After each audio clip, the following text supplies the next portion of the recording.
You are listening to the Wool Academy podcast. This is episode number 33. Hello and welcome. My name is Elisabeth van Delden, and once a week we talk to an industry expert from the wool industry supply chain from farm to fashion and beyond, delivering strategies and insights to be successful in wool and showcasing those beautiful stories wool has to tell. I'm very happy to welcome Philippa Wright on the show today. Philippa is the founder and owner of Wright Wool, a wool brokering company she founded 15 years ago. This made Philippa the first and only female owner and operator wool broker in New Zealand. Philippa is also an executive member of the New Zealand Wool Broker Association and an active member of the National Council of New Zealand Wool Interests. In addition, she is also sitting on several working groups of the International Wool Textile Organization and represents New Zealand on the global campaign for wool. Philippa, welcome to the show today. How are you, Philippa? Thank you, Lisa. Yeah. Great. I'm very good, and I'm pleased to be with you. Great. Yeah, and we just already exchanged pleasantries about the weather. So while I'm sweating here in Germany, Philippa is having 3 layers of wool on in New Zealand. It's one of the big advantages of wool in New Zealand. We haven't got the homes heated to the extent that you Europeans have, so we have to wear it. Yeah, that's excellent. That's good for the wool industry. Yeah. So let's start with our first question, and I would like to ask you to talk a little bit more about yourself and about your company, Wright Wool.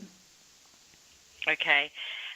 Well, first of all, I am a mother of 2 young adult children, Nicholas and Rebecca, and I live with their father, Dean. Dean is a partner with me in my wool broking business. However, he doesn't work in the business. He's a stock agent. He runs his own business. I am an independent wool broker, and I have been in the wool industry for 40 years and have been running my own business for the last 20.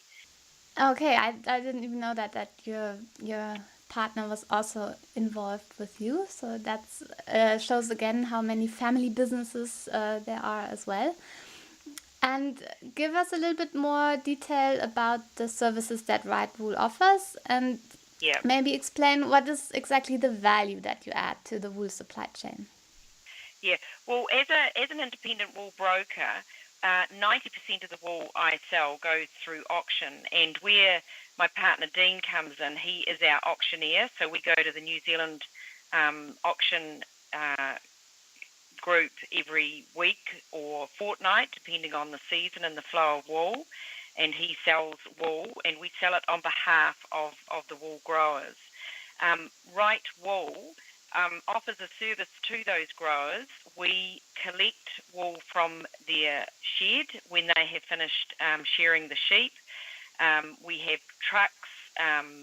We have knowledgeable staff that can inform them on how best to prepare their wool. And when it comes in bale form, we weigh and test every single bale and categorise it into saleable groups and sell it in our Wright Wool catalogue to the exporters, which then send it overseas. So mostly we're a service of processing wool to the point of first sale, but also a lot of our work is in education and information, feeding information to our growers, to our exporters. They want information from us about how much wool is coming forward, what condition it's going to be in, whether it's second shear or full wool, whether there's lambs, hoggets, the different wool types, and vice versa. The farmer wants to know always what the market is doing, how best to prepare it, how best to present it, what the exporters are actually looking for, and we talk to them about breeding of sheep right through to how often they should shear it. So yeah, there's a lot of mostly information, education, and practical processing. And I think if I understand correctly, because you obviously sometimes one grower doesn't have enough wool of one kind, and then is that also your expertise, that you know which kind of wools you have to put together to make even like a better mixture? Yes, yes. We work closely with the exporter. We know what wool types can or can't go together. We we've got a lot of small growers that send us in very small amounts, up to some farmers only deliver up to 60 bales a year, so they're not going to have big lines or big saleable lines. So say there might be 4 bales from one farm, and we might have to put that together with another 4 or 5 farmers.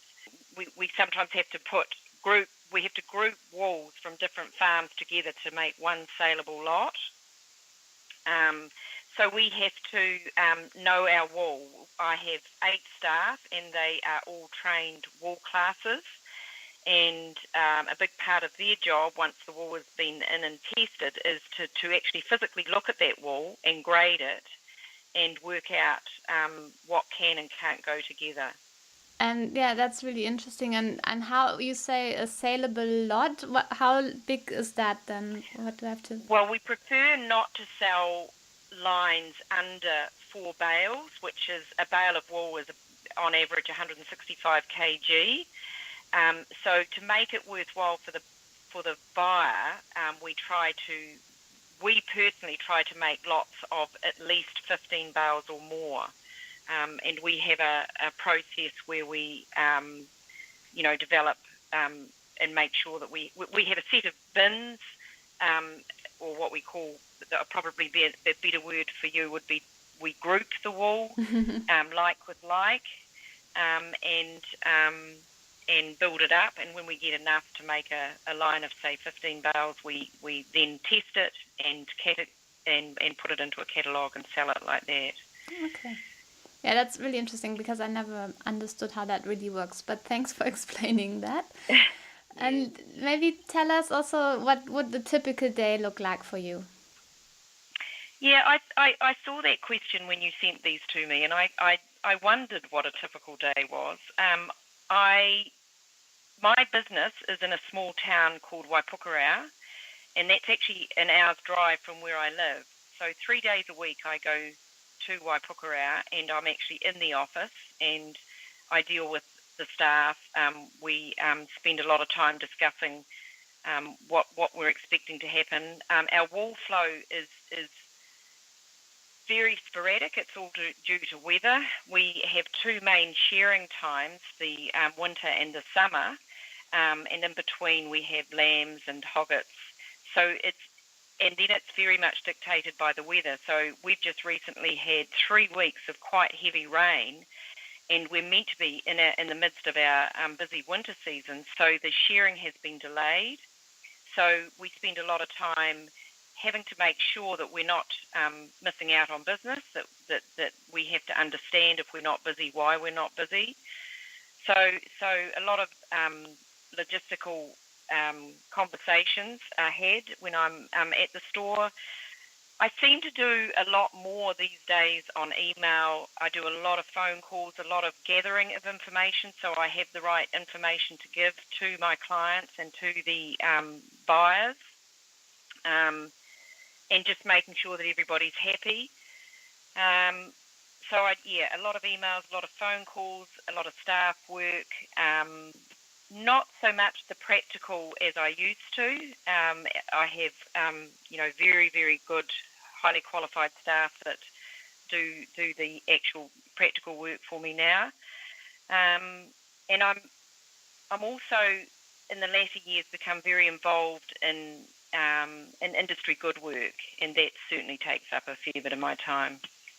Yes, I can imagine, because as we mentioned in the beginning, you sit on several associations on national and international level, so for sure that will be another additional email wave coming your way.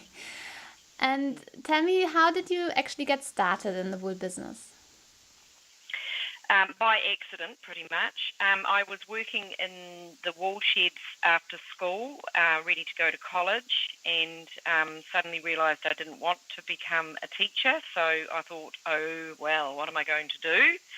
So I decided to get a wool diploma, learn how to class wool, earn lots of money, and all I really wanted to do was to go overseas again. Anyway, as it turned out, I didn't get back overseas at that time. I stayed in the wool business, and I have been there for the last 40 years. My father is a private wool buyer and a wool classer of fine wools in the South Island. So I did work with him in the holidays, and wool has been pretty much a part of my life since the day I was born. We were always very well versed in the attributes of wool. So it may have become part of my life more naturally than I'm aware of, but I didn't actually make a genuine first decision to work in the wool industry. That just kind of happened. That's okay, Philippa. But it's certainly been worth it.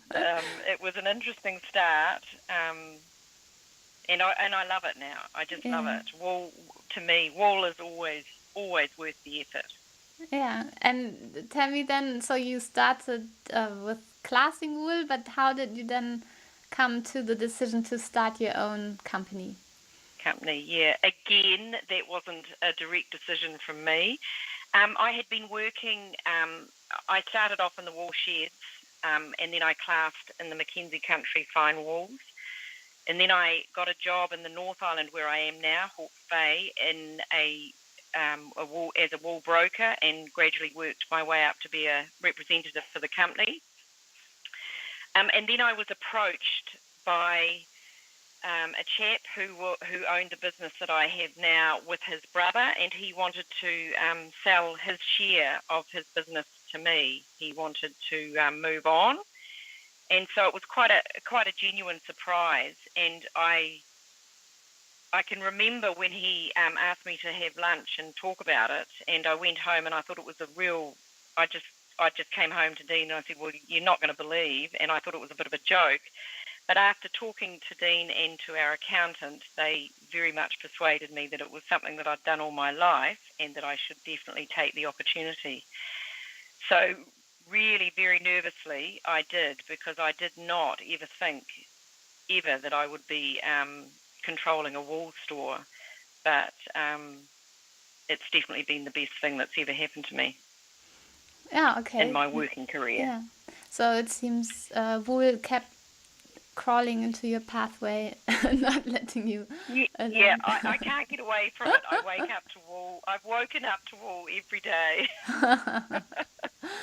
And what kind of challenges did you then face when you started on your own with your company?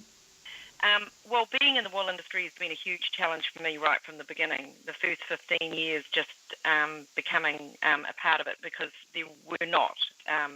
There are a lot of women in the industry, but they are mostly in the wool sheds and in the classing jobs. So when I first started, it was just a challenge to become a part of the accepted scene. And so it was a bit of I probably spent the first 15 years fighting to secure my position. And the next 15 years was working in this business as a business owner and in a position of management and authority. So that again really was repeating that challenge just to be accepted. But I have to say that by that time I was getting so much genuine support from my fellow colleagues, not just from the people that I was working with, but also people in opposition. I got a huge amount of support from the exporters and the buyers, and it was really it was really exciting for me, because after you feel like you're fighting all the time, and then suddenly to have people actually work with you and to help you go forward. And I think that's why I genuinely enjoy now giving so much back to the industry, because it's certainly given me a great life and an exciting one. Yes, and do you see today that there are more women in positions like you, or are you still kind of unique? There's still no one really at the level that I'm at, but there definitely, I have noticed in the last probably 5 years, there's definitely an introduction of a lot more women. Um, it's difficult for them, but it's difficult for the men as well. The industry's got so much smaller that there's not actually a lot of positions available. But like a lot of agriculture, we are at the stage now where we've got too many people over 50 and certainly not enough people under. So one of the groups that I'm involved in is working in education and trying to introduce young people to the industry and encourage them and to make them understand that there is actually a genuine future in wool. It's not maybe the future that we had, but that we're trying to bring in people that have got different qualifications, come from different backgrounds, not necessarily just farming or country people, but people that have got degrees, people that are technically more savvy than what we ever were. Just to try and bring in a different thought process, because I think we are all very aware that the industry does have to keep looking outside of ourselves to create new ideas to make this industry work. Okay, that's super interesting. Yeah. So on the one hand, you see more women coming in, but you're saying at the same time there also needs to be more young people being motivated to enter the wool industry. Yes. Yeah. And I think, young people, full stop, we need more of, and a lot of them can be and should be women. But we have to give those people that reason to first step in and look to the wool industry as a possibility. Yeah, and maybe that leads to my next question, that you are also quite active on Facebook. Wright Wool has its own company profile page. And do you think that's also a way to reach out to those younger people? Yeah. Initially, that is exactly why I started a Facebook. It was to try, well, initially it was to try and get the young farmers, because what's happening now, I've had clients that I've had for 25 years, so now I'm actually seeing that some of the farmers are the children that I first met when I started servicing these farms. And they're obviously a lot younger than me. So I thought, well, okay, they think differently and they work differently. So I wanted to make that contact with them, because a lot of the places, the fathers still own the farms, but it's the young people that are running it. So I still have contact with the owners on a regular basis, but I wanted to start connecting with the younger people. So I thought Facebook could be one of those. I did originally have somebody working on it full time, but she's recently left to have a baby, so we're just sort of playing around with how to reboot our Facebook. But mainly we're just doing, I want it to stay as a friendly, casual, light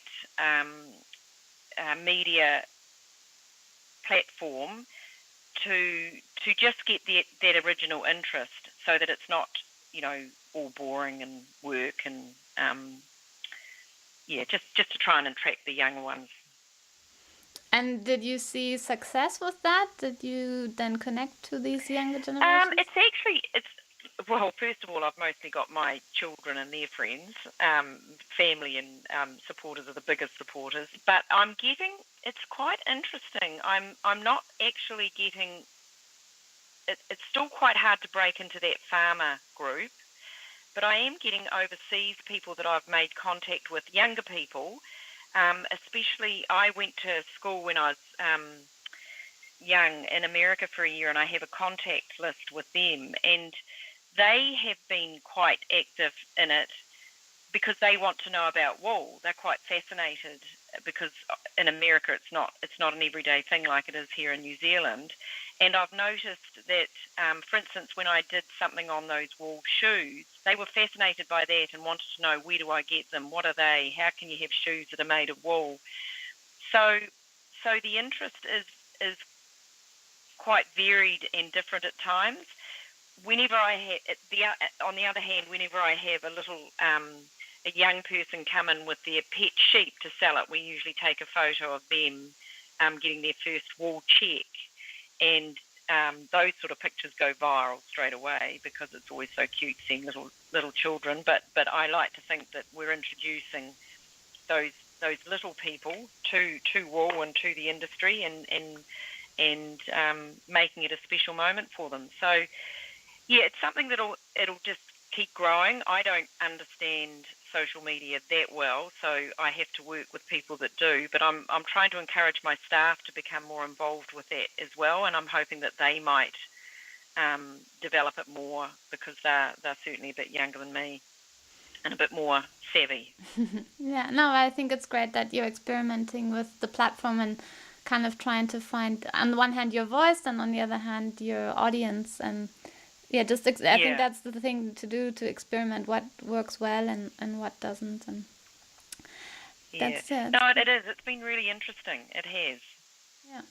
Yeah, and it is such a easy way to just push information out there. I do try to get information, but it's the other great thing about it is it's a great way to celebrate anything that your own staff do, and if they achieve something even outside of work, you can put it on and recognise them.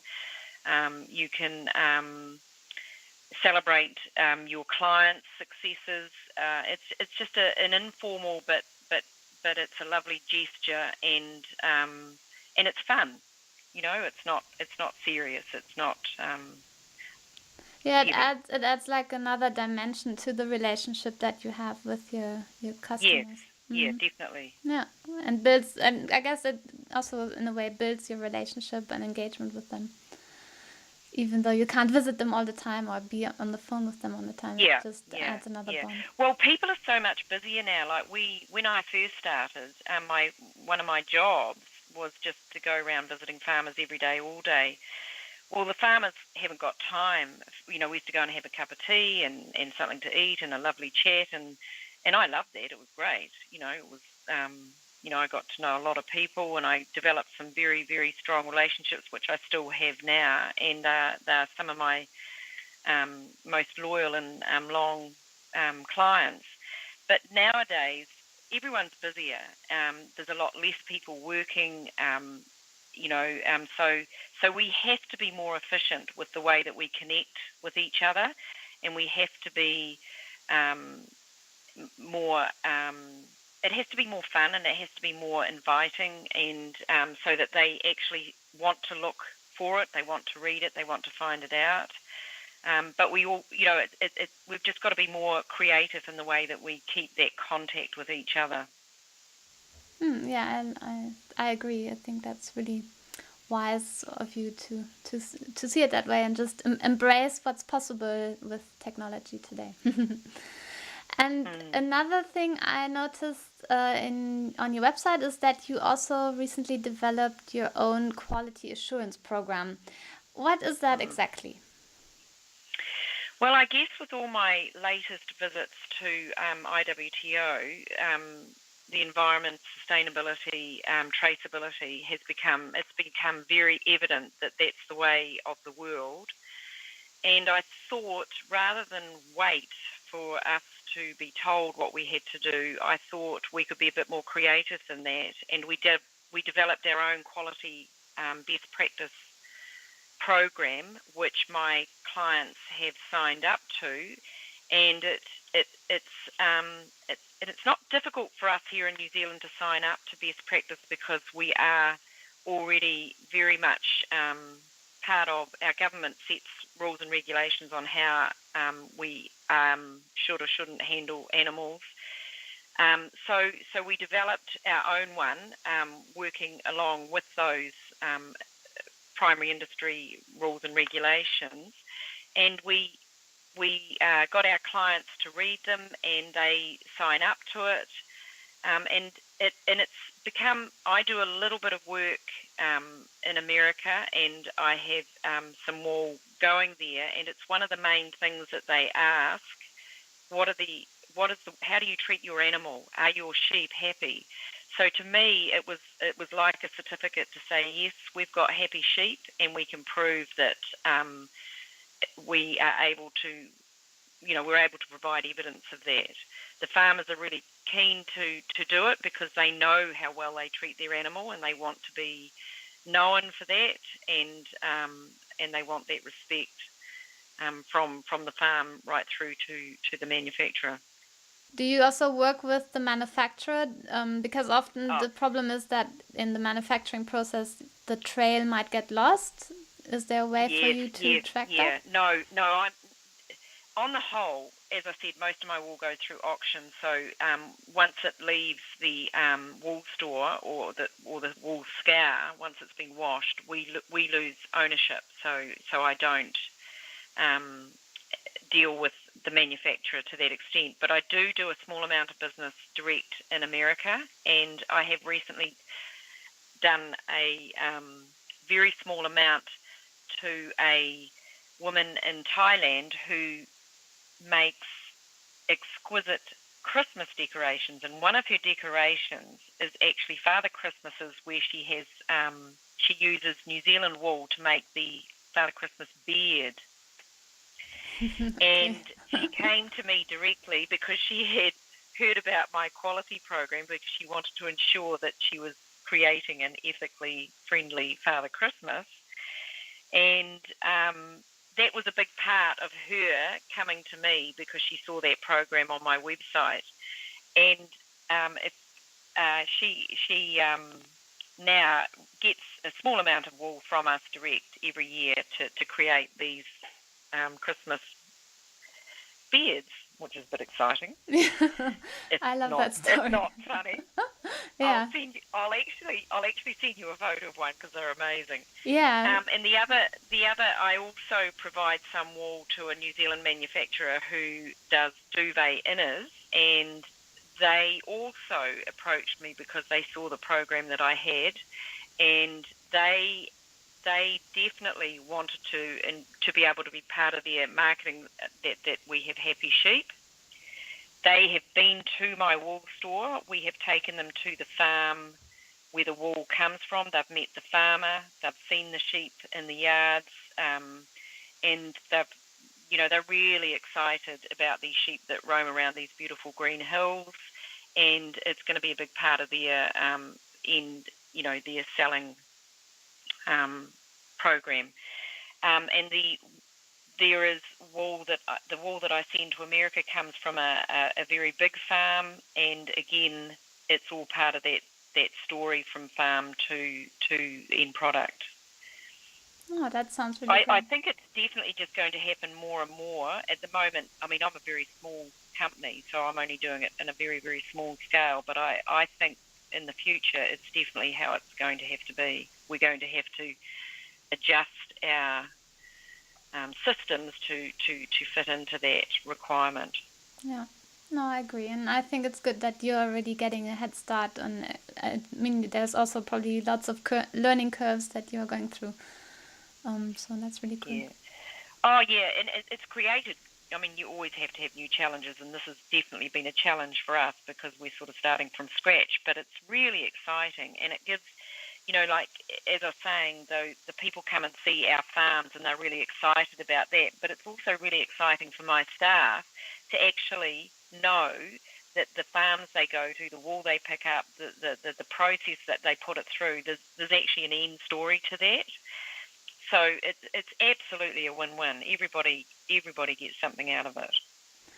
Yeah, and that relates to the podcast guest we had on the show that launched yesterday, a German guy called Jonas Sanders, and he went to visit New Zealand, and after his visit and seeing wool production and seeing the New Zealand people wearing wool, he actually decided to open his own merino wool only shop in Berlin, where he sells 12 brands only of merino wool. And that kind of resonates with what you said earlier, that your customers come to visit you and they look at the farms. And I think that experience is actually quite vital in building up those customer relationships on the far end of the supply chain. Oh, it is, yes. Yeah. And it's an exciting new addition to the industry. It's as I said, it does create a lot of challenges, and everybody's trying to do it, but it'll be worth it. It's just even I think of myself when I go shopping now, I do actually want to know where things come from, and I want to know how they're made, and I want to know where they're grown, and I want to know the story. And like I often think, even when you go into a vegetable shop and you're looking for apples, often you're swayed by the story because he's from Joe Blogg down the road who's got 6 kids and they've all been working together and done. It's just that story. It's the connectedness. I think we're all starting to think a lot more like that. Yeah, no. Well, and that's a really great point to stop and let you go into your deserved evening. And I just want to ask you, like, if people want to find out more about you and your business, where should they go for more information? I think I saw that question too, and I think really the best way to connect with my business is to go to my website at www.wrightwool.co.nz, and that gives you an initial introduction to what we do and also our contacts. But most of my work is done just through phone calls. So and I like your website, and you can actually see all your staff members, and there's lots of information that you provide there, and obviously also the link to your Facebook page if people want to like your page and connect with you there. Yes. Oh, I just want everybody who's listening to like Wright Wool. Thank you very much. Yeah, and I'll put a link in the show notes to both. And then I can go down in history as being the most popular wool broker Facebook. Yeah, that would be nice. Yeah. Well, thank you so much, Philippa, for your time. And I thought it was really interesting. You have really great views on the business, and I wish you much success for your business going forward. Thank you very much, and I'll continue to go out and warm and protect the world with wool. Yes, excellent. You do that. Thank you, Lisa. Thank you. Bye-bye. Right, bye-bye. Hopefully you enjoyed this episode with Philippa Wright of Wright Wools in New Zealand. All the links mentioned in today's episode can be found in the show notes at elisabethvandelden.com/033. If you are curious what the father Christmas figure with the New Zealand wool beard looks like, you can find a picture in the show notes. The figure really looks amazing, so I encourage you to have a look at elisabethvandelden.com/033. I would also love to hear what you think of the show, or if there are any questions you would like me to ask my guests in the future. You can email me at hello@woolacademy.com or leave a comment underneath the show notes. I would really love to hear from you. Also, make sure to connect with me on Facebook, Twitter, LinkedIn and Instagram, which is where I share other useful wool-related content. Thanks for listening. I appreciate you. Talk to you next week, and bye for now.